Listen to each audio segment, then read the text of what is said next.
Nous bénissons encore le Seigneur ce matin pour la présence de tout un chacun.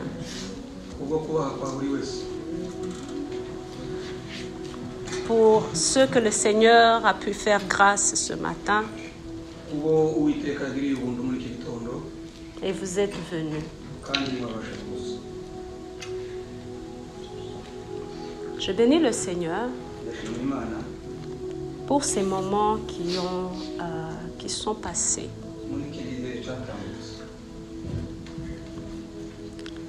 C'était des moments très difficiles, mais c'est des moments qui ont apporté beaucoup d'intimité personnelle avec Dieu.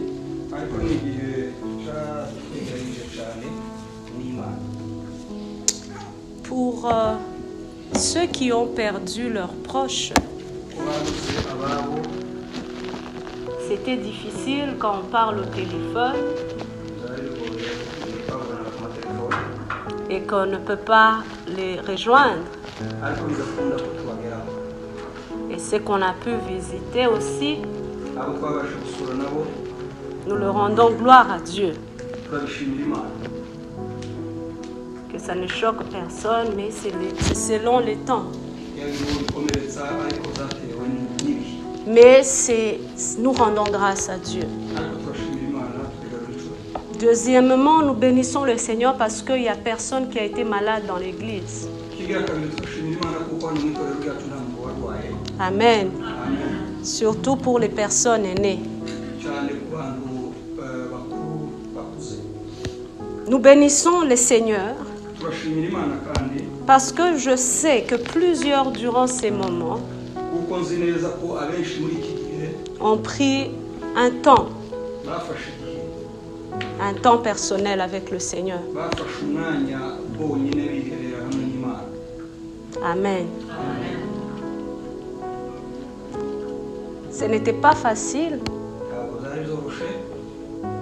Je ne savais même pas qu'aujourd'hui je pourrais parler. Vous ne pouvez pas le comprendre.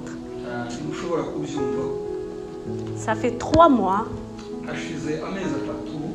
J'ai prêché et je ne voyais personne.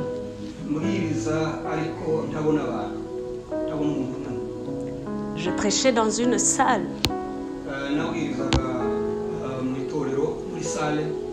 Et il n'y avait personne. C'était très difficile.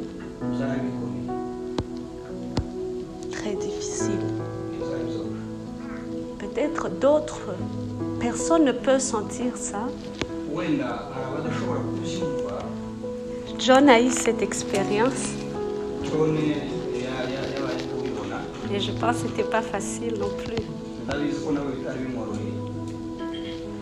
C'était plus stressant chaque matin de me réveiller et de savoir que je vais aller parler et qu'il n'y aura personne.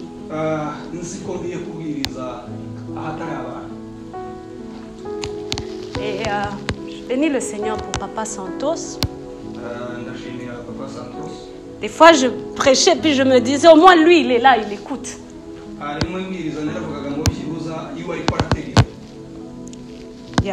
C'était difficile. Mais je bénis le Seigneur parce que... Et je prêchais sans chanson. On a essayé. On n'est pas professionnel de ces instruments. Mais je rends grâce à Dieu parce qu'il donne l'intelligence. Et j'aimerais qu'on acclame Jonathan qui est là aujourd'hui.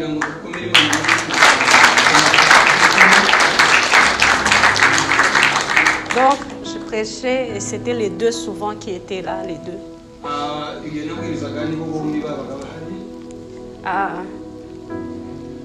C'était pas facile. Yeah. C'était un chemin avec Jésus.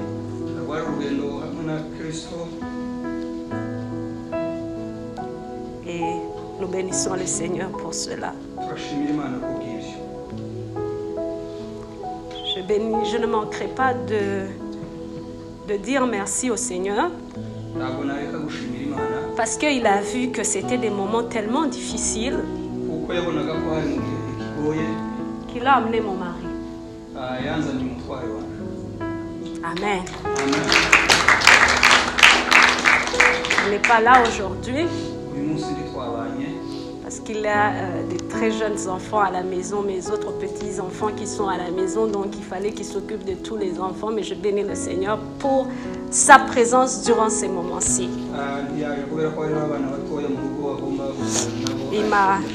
Il m'a soutenu, il a été proche de moi. Je bénis le Seigneur qu'il travaille à la maison ici. Ça aussi, je bénis le Seigneur pour ça. Amen. Corona, il y a des choses qui ont fait que ça a arrangé certaines prières qu'on avait. Mais il y a une parole que j'aimerais partager avec vous qui m'a aidé durant ces moments. Et j'aimerais que ça soit la parole de tout un chacun. Je ne manquerai pas de remercier tous les pasteurs de l'église, les évangélistes. Et ce n'était pas facile d'organiser des prières sur Zoom. Mais ils l'ont fait. Que le Seigneur vous bénisse. Pasteur Jeff a été un grand soutien. Pasteur Patrick a été un grand soutien. Je veux dire, dans le cadre d'organiser les prières et continuer le programme de l'église. Les évangélistes ont été extraordinaires. Que Dieu vous bénisse. Nous allons lire la parole de Dieu dans le livre de Jean. C'est une parole que Jésus-Christ avait donnée. Il a dit ceci, Jean 14, 27. J'aimerais que cette parole te soit aussi pour toi. Jésus-Christ a dit ceci en disant ces paroles.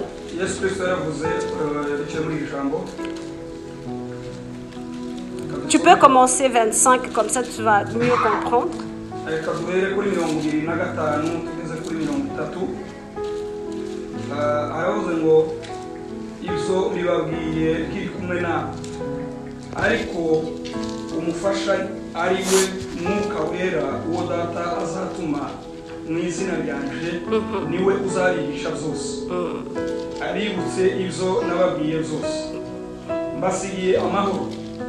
amahoro yanje ndayabahaye icyakora simba nguko abisi batanga imitima yanyu ntihagarare kandi ntitinye mwumvise ko nababwiye nti ndagenda kandi nzagaruka aho muri iyaba mwankundaga muba munejejwe nuko nja kwa data kuko data anduta nuko rero mbibabwiye bitaraba ngo ubwo bizaba muzizere sinkivugana namwe byinshi kuko umutware w'ab'isi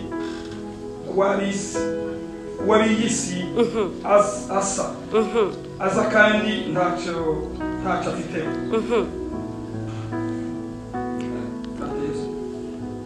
Non, c'est bon. La parole de Dieu dit, je vous dis ces choses pendant que je demeure avec vous. Mais le consolateur, l'Esprit, que le Père enverra en mon nom, vous enseignera toutes choses et vous rappellera tout ce que je vous ai dit. Je vous laisse la paix.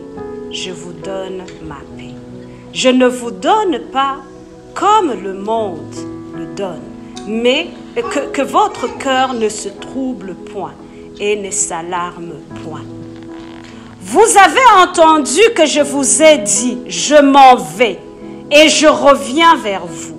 Si vous m'aimiez, vous vous réjouirez de ce que je vais vers le Père, car le Père est plus grand que moi. Amen. Je me limite là.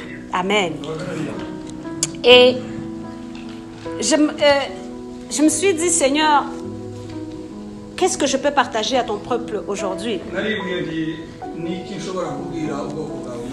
Mais je me suis dit, c'est une journée de célébration.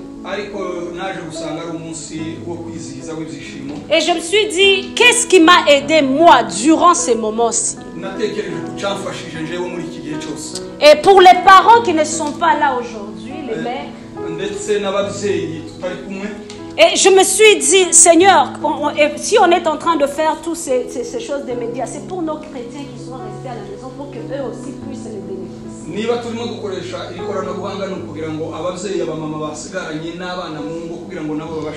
Premièrement, on se soucie de nos personnes.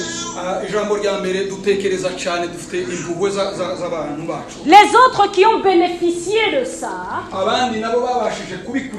que le Seigneur les bénisse. Parce que c'est l'œuvre de Dieu. Parce que nous savons que Arche a pu atteindre plusieurs âmes. Et ça aussi, nous le rendons gloire à Dieu. Mais l'objectif principal, et j'aimerais qu'on ramène notre culte dans leurs pensées, dans le même amour, dans le même vision. Alléluia. Alléluia. Est-ce qu'on peut donner la gloire à Dieu? Alléluia. Ça fait longtemps, je n'ai même pas dit est-ce qu'on peut donner gloire à Dieu. Est-ce que tu as dit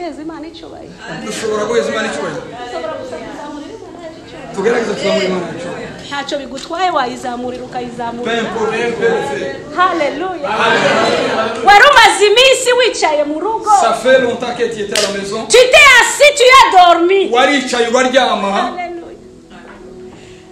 Tu t'es réuni dans la prière pendant que tu étais dans la chambre. On ne sait même pas où est-ce que tu étais. On ne savait même pas parce qu'on ne pouvait même pas te voir. Mais aujourd'hui, on a ces privilèges-là. Est-ce qu'on peut seulement faire ça?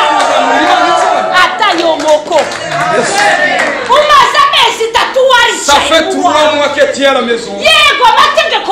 Oui, je sais bien qu'il y a des lois de règlements. Mais Dieu a dit, il va y avoir un moment où les vrais adorateurs, je vais te donner un peu de distance. Un moment, les vrais adorateurs vont adorer le Père en esprit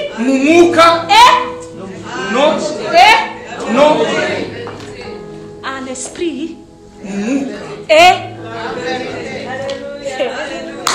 Alléluia. À l'esprit.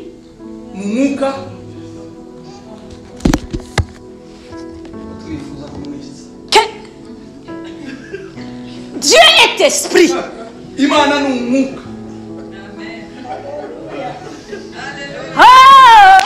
Alléluia.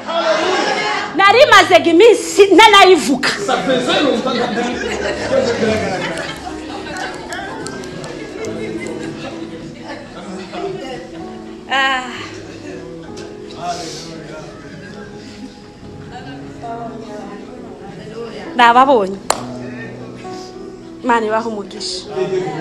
Je reviens à la parole.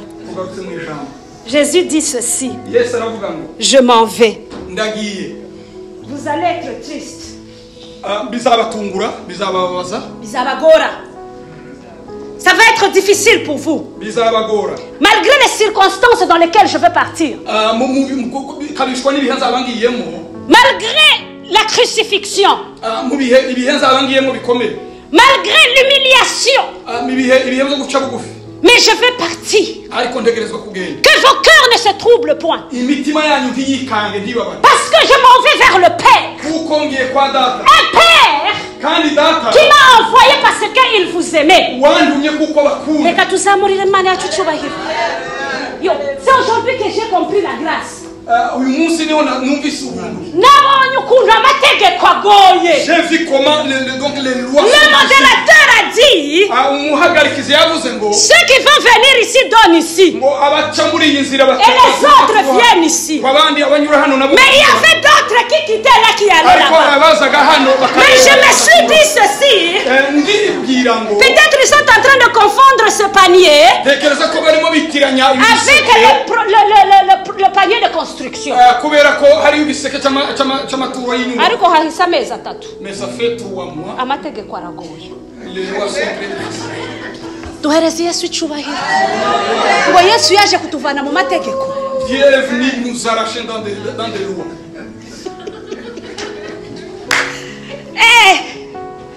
La loi était difficile.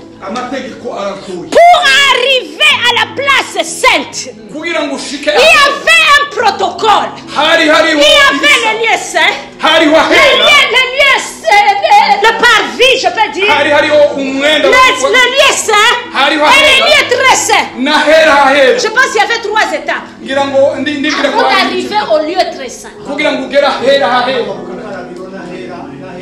3 étapes. Donc pour arriver au lieu très saint, c'était un processus. Mais aujourd'hui, quand Jésus-Christ à la croix, ce jour-là, le voile s'est déchiré. Ça veut dire que ces lois-là qui étaient établies, ça veut dire qu'on avait maintenant cette opportunité-là d'aller au lieu très très saint. C'est ce jour-là.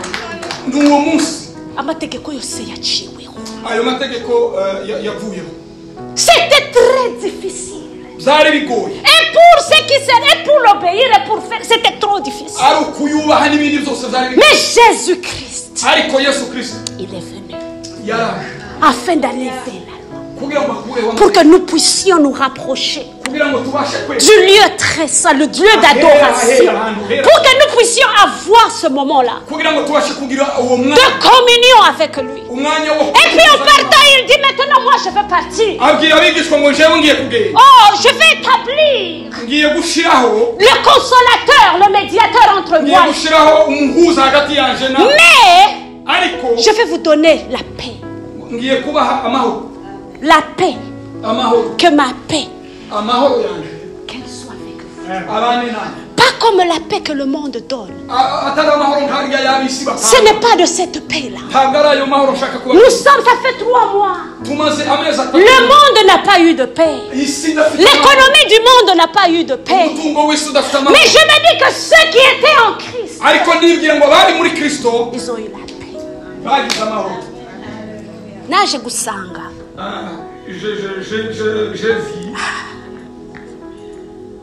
La paix, c'est le mot shalom en hébreu. C'est le bien-être au-dedans de toi. Personne ne peut te donner la paix. Rien ne peut te donner la paix. Les gens ne peuvent pas te donner la paix. Urugomo ne peuvent pas te donner la paix. Les amis ne peuvent pas te donner la paix. Mais il y a une seule personne. Les biens matériels ne peuvent pas te donner la paix. L'emploi que tu as maintenant ne peut pas te donner la paix. Au contraire, l'emploi peut te donner un autre stress. Tu travailles avec des gens, tu ne veux même pas les voir le matin. Et tu sais, et pourtant c'est un emploi pour lequel tu as prié. Mais le Seigneur dit ceci: je vous laisse ma paix, je vous donne ma paix. Pas comme le monde. Parce qu'il sait comment le monde donne la paix. La paix du monde est sur les choses matérielles. Le monde, regarde ce qui qui est physique. Ici, mais nous, la paix que nous avons, ma paix n'est pas basée, ce n'est pas sur ce que j'ai aujourd'hui. Moi, je peux avoir la paix au-delà de ce que je n'ai même pas encore vu.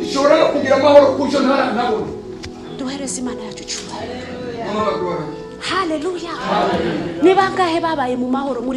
Combien ont eu la paix dans cette période? Amen. Amen. Alléluia. Plusieurs ont eu la paix.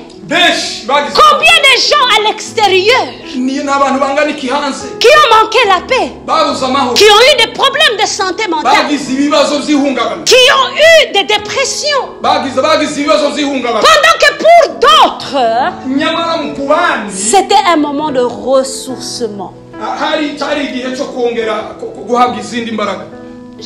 J'ai eu la paix. Mais c'est que il faut avoir la révélation de cette parole. Quand nous avons commencé cette année, le Seigneur nous a donné une parole. Il faut retenir ce que le Seigneur nous dit. La parole de cette année pour l'église Arche, c'était dans Nombre 6, 24. 24. Que l'Éternel te bénisse et qu'il te garde. Que l'Éternel fasse luire sa face sur toi et t'accorde la grâce. Que l'Éternel tourne sa face vers toi et qu'il te donne la paix. Nous avons un Dieu qui parle.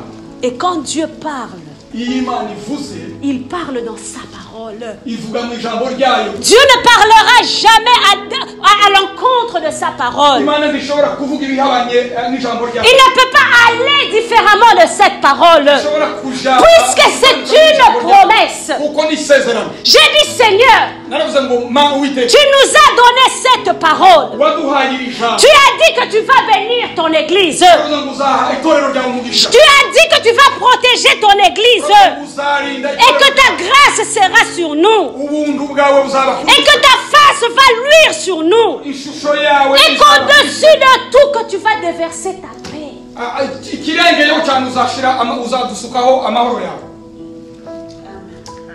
Alléluia. Alléluia.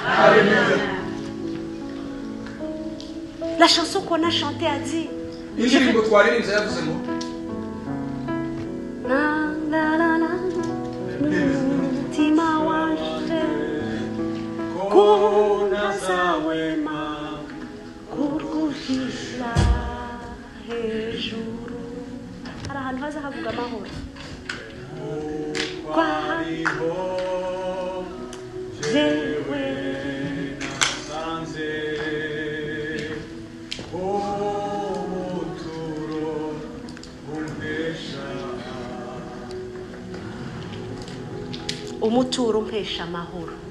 C'est ça que je voulais comme mot.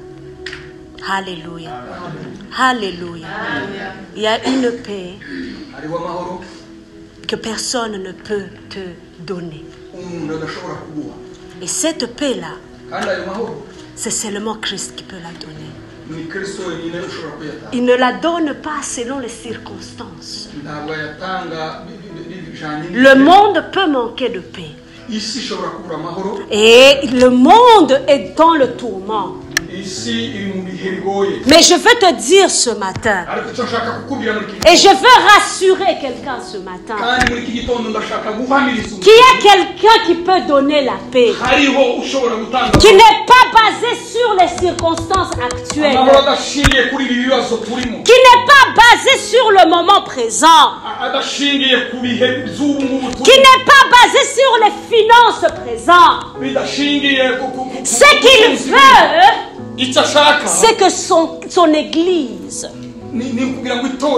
puisse prospérer à tous égards. Que son église puisse prospérer.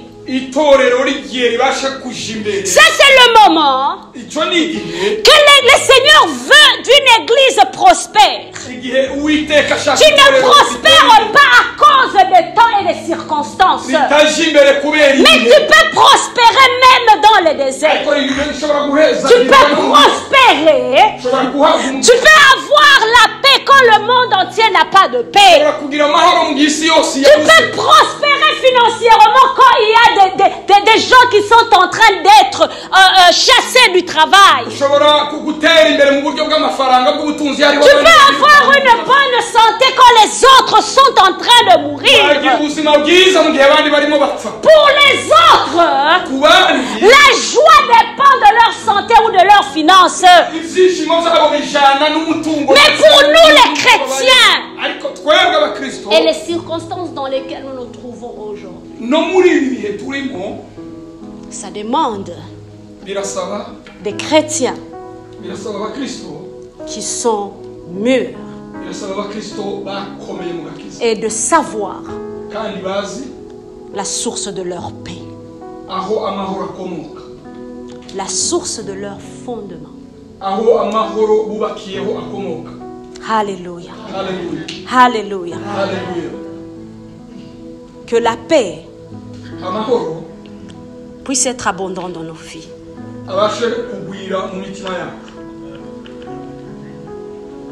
Il dit dans sa parole, voici, je lui donnerai la guérison et la santé. Je les guérirai et je leur ouvrirai une source abondante. J'aime cette parole. Il y a deux choses qu'il a dit à ceux-là pour que je termine. Une source abondante de paix et de fidélité.